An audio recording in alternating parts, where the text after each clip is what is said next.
So, today I want to talk about the prisoner strike in Alabama.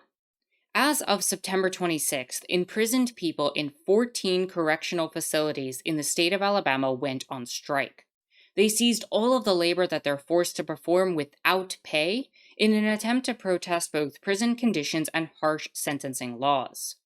Now, while all prisons and prison systems are vile institutions that need to be abolished, Alabama's prison system is recognized as particularly brutal, to the point that the U.S. Department of Justice has stated that Alabama Department of Corrections, or ADOC, violates the Eighth Amendment because of the cruel and unusual punishment that imprisoned people face.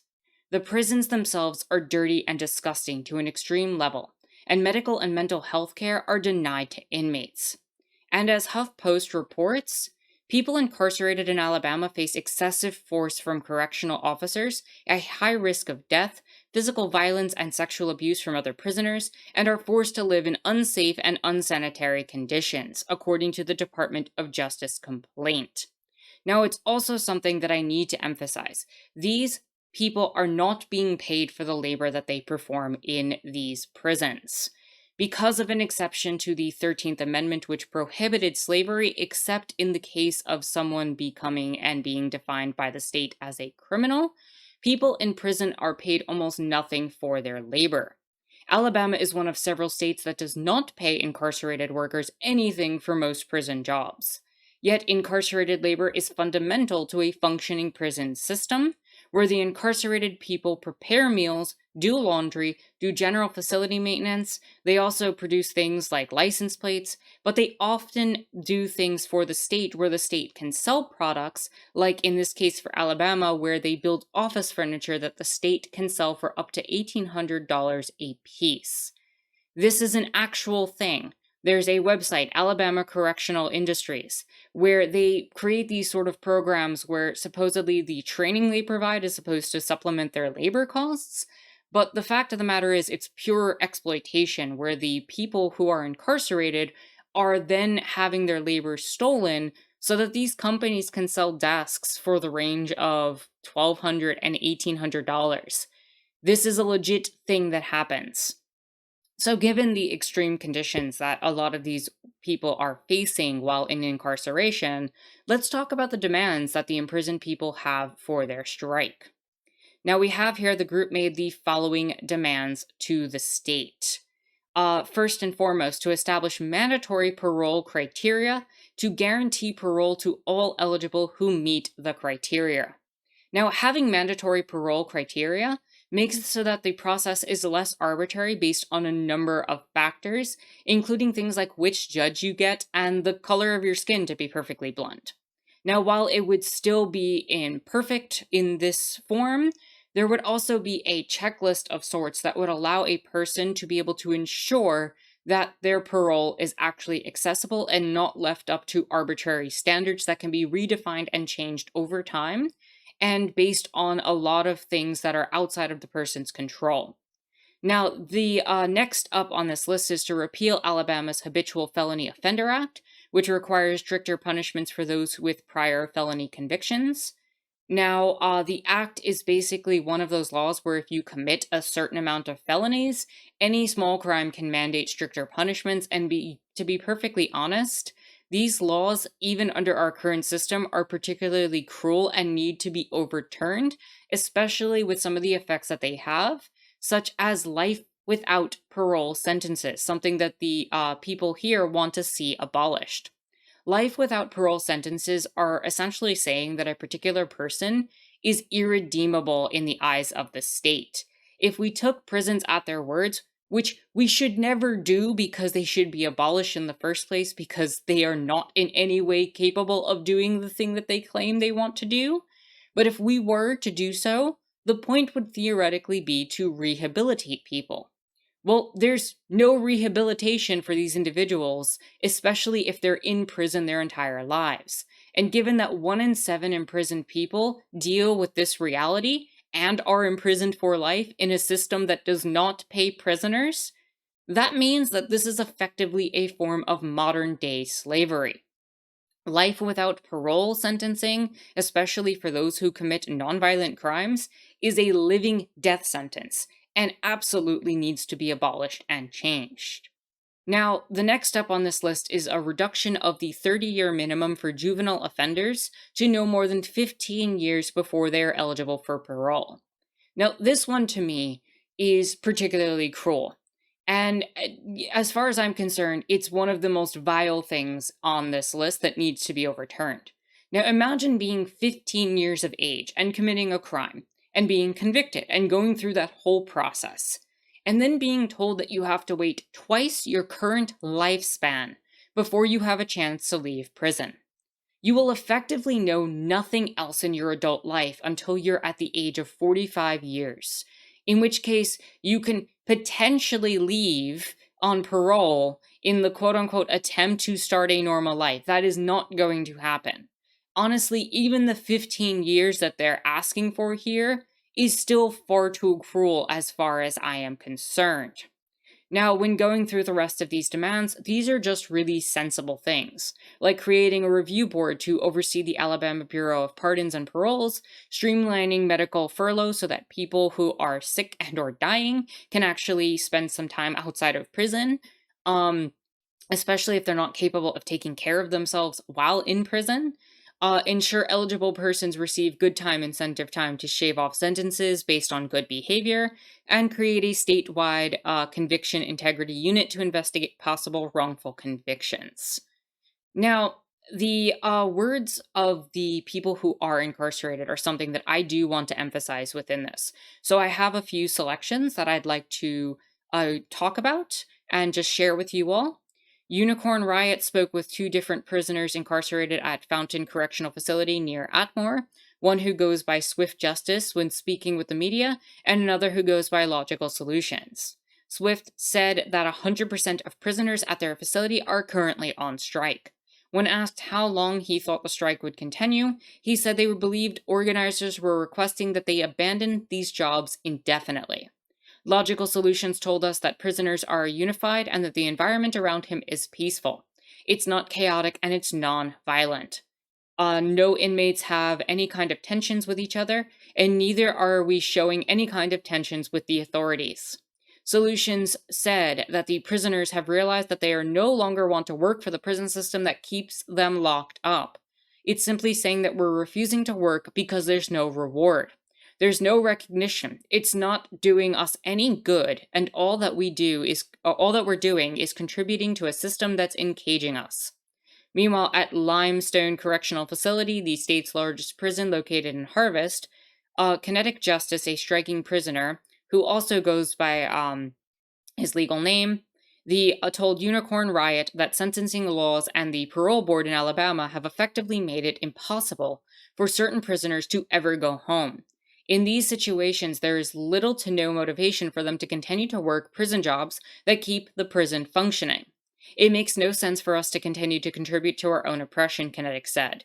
We finance our own incarceration through our free labor and spending every dime we get in the canteens and so forth. It is our money and our family's money that is used to keep us incarcerated and oppressed like this. Now, of course, the state government has responded to this. Now, the response was to say that the demands were unreasonable. Now, there's nothing unreasonable here.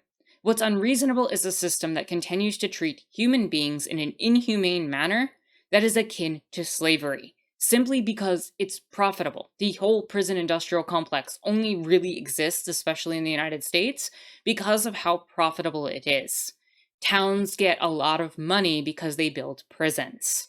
And they're able to do a lot of things involving changing who gets to vote, who doesn't get to vote. There's a lot of profit to be had in this whole system.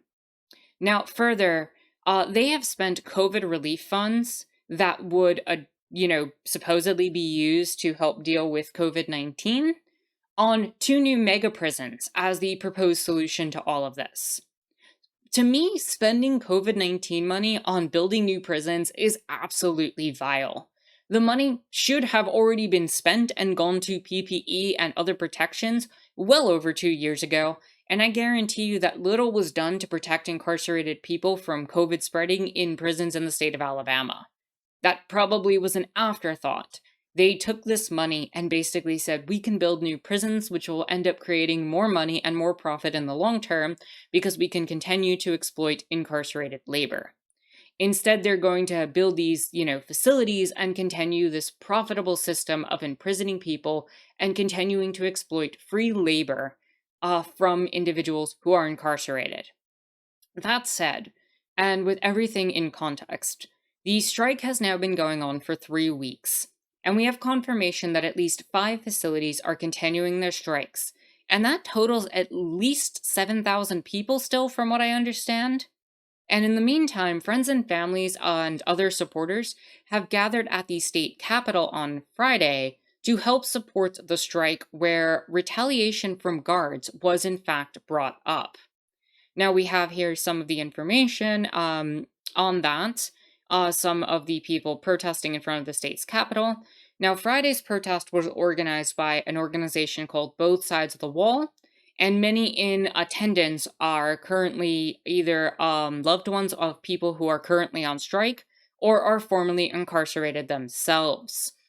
Now, some of the words from the people at that rally: they have been killed, they have been abused, they are being tortured right now as we speak, said Eric Buchanan, a formerly incarcerated person who spoke at the rally. They are retaliating against our brothers right now by giving them very little food to eat. I even pushed my plate back while I was eating supper last night. Buchanan continued. I said, Lord, help me push back the plate, as if I was still in struggle with my brothers. Striking prisoner Swift Justice told Unicorn Riot at the beginning of the strike, our meals consist of 2 bologna sandwiches in the morning time and 2 bologna sandwiches at night time for dinner.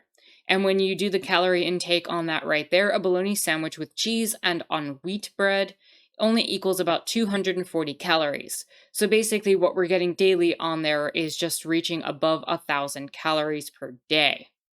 Now, Nikki Davenport, the wife of the imprisoned striker Kinetic Justice, said that she came out to the rally to protect the fact that they're not releasing anyone on parole. They're not trying to rehabilitate, educate, or let people have a second chance to be productive members of society. And she went further on to say they're warehousing them and using them for slavery. Meanwhile, in these striking individuals' own words, we actually have a letter from them. From all confined citizens in Alabama prisons. Since the peaceful labor strike with the Alabama Department of Corrections began on September 26th, those who are striking have faced relentless attempts to break our spirit by the correctional staff. We have been starved, placed in solitary confinement and suicide cells as retaliation, and forced into dangerous situations as ADOC tries to turn us against each other.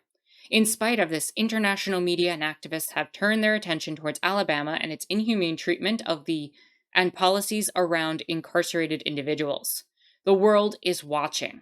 We will not relent under these retaliatory tactics. Our brothers, particularly those with health conditions, addiction, and mental health challenges, have faced challenges not only to their psychological well-being, but also their very lives.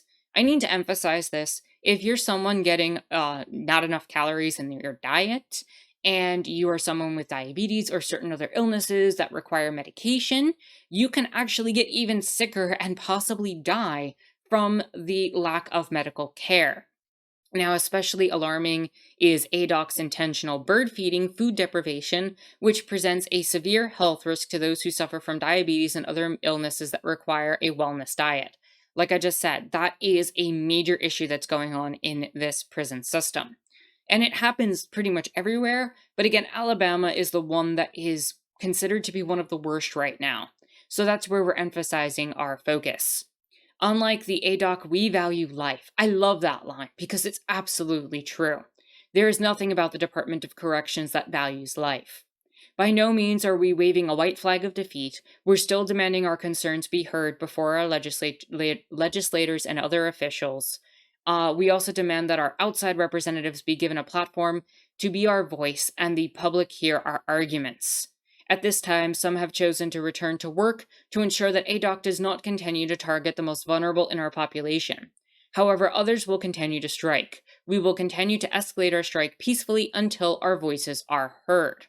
And just so that you can see the level of retaliation that we're, identifying here, this is what was a meal on October 10th for some of the people at one of the correctional facilities. This is not enough food, and they're getting fed this kind of meal twice a day. And this is another example of a meal. This is a piece of cheese with a little bit of mashed potatoes and some sort of fruit. Like, this is not enough food for grown people to be eating in a correctional facility, let alone anywhere else. Like, this is not enough food. And this type of topic where they're starving the people to get them back to work is something that infuriates me on a very deep personal level as someone who has gone without food before and understands what that feels like. This is something that, again, when it comes to people with medical conditions, especially, that is going to have long term impacts on their lives and livelihood and is going to potentially lead to people dying. And this is how they're treating people. And they're blaming the people in the prisons themselves for this by going on strike. They're saying that because there's not enough people working in the kitchens, they can't provide food.